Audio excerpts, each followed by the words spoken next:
Hi అండి, అందరికీ నమస్తే. తెలుగు రెసిపీస్ పరాలు ఛానల్ కి స్వాగతం. మీరందరూ ఫస్ట్ టైం కనుక నా ఛానల్ చూసినట్లయితే సబ్స్క్రైబ్ చేసుకోండి. అందరికీ నాది వీడియోస్ అన్ని మీకు చేస్తాయి. ఈ రోజు నేను మంచి రెసిపీ మీకు చూపించబోతున్నాను. చికెన్ చింతచిగురు కూర.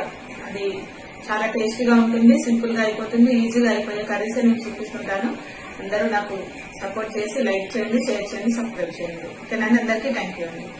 ముందుగా ఈ చింతచిగురిని కాడలన్నీ కొన్ని తీసేసి శుభ్రంగా ఒక 2 times 3 times ఇసుకంతా పోయేలాగా కడిగి పక్కన పెట్టేసుకోండి. ఈలోపు మనం చికెన్ని పోపు వేసేసుకున్నాము. కిలో చికెన్కి 4 స్పూన్ల ఆయిల్ వేసేసుకోండి.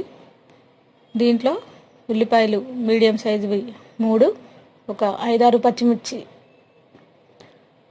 ఆనియన్స్ని కొద్దిగా మనం మిక్సీలో వేసి కచ్చపచ్చగా మిక్సీ పట్టుకోవాలండి. ముందుగా కొద్దిగా దోరగా ఫ్రై అవ్వనివ్వండి ఒక 2 నిమిషాల పాటు. ఈ పచ్చివాసన పోయేంత వరకు ఒక 2 నిమిషాలు దీన్ని ఫ్రై చేసుకుంటే సరిపోతుంది. దీంట్లో అల్లం వెల్లుల్లి పేస్ట్ సరిపడా వేసుకోండి. 2 స్పూన్ల అల్లం వెల్లుల్లి పేస్ట్ పడుతుందండి. కిలో చికెన్ కదా, అల్లం వెల్లుల్లి పేస్ట్ ఎక్కువగా లేకపోతే నీసు వాసన వస్తుంది. అలాగే దీంట్లో పసుపు కూడా సరిపడంతా వేసేయండి.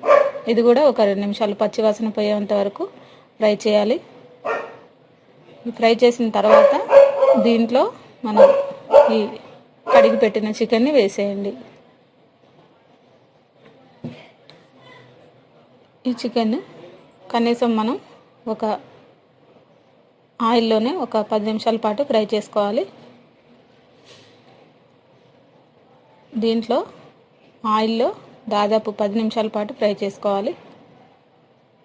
ఫ్రై చేసిన తర్వాత ఇది ధనియాల పేస్ట్ అండి. ధనియాలు, షాజీరా, దాల్చిన చెక్క, లవంగాలు, వీటిని కనీసం ఒక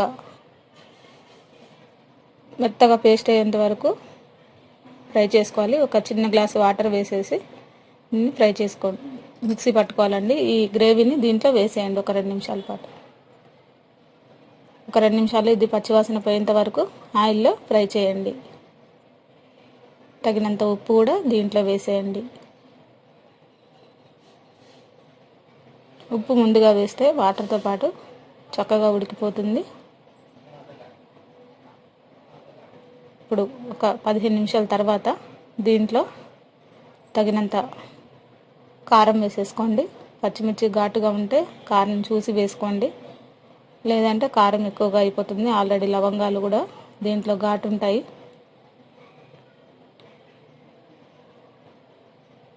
ఒక 2 నిమిషాల పాటు దీన్ని కూడా కారం వేసిన తర్వాత కాసేపు ఉడికించండి.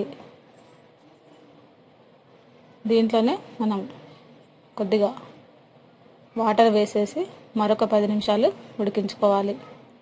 చికెన్ని దాదాపు 20 నిమిషాల పాటు మనం మీడియం ఫ్లేమ్లో ఉడికించితేనే చక్కగా ఉడుకుతుంది. ఇప్పుడు ఈ లాక్డౌన్ టైంలో ఈ చికెన్ ఎలా వస్తుందో మనకి తెలియదు కదా, అందుకని గ్యాస్ పైన దాదాపు 20 నిమిషాల పాటు మనం ఉడికించుకోవాలి.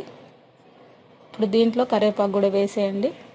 ఇది చింతచిగురు వేసే ముందు వేసేసుకోండి, కొద్ది ఫ్లేవర్ బాగుంటుంది.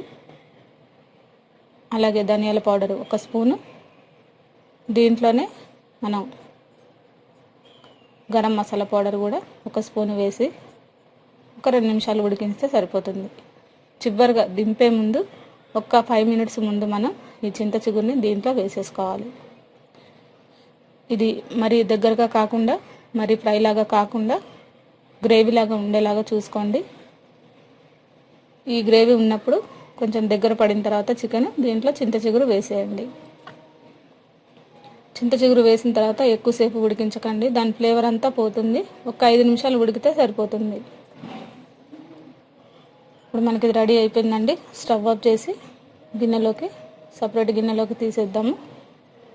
చూసారు కదా, వేడివేడిగా చింతచిగురు చికెన్ రెడీ అయిపోయింది. ఒక్కసారి మీరు తిన్నారంటే ప్రతి సండే కూడా ఈ చింతచిగురు చికెన్ తినాలనిపిస్తుంది. ఒక్కసారి ఈ విధంగా ట్రై చేసి చూడండి. ఈ రెసిపీ మీకు నచ్చినట్టయితే లైక్ చేయండి. ఈ రెసిపీని మీరు కూడా ట్రై చేసి చూడండి.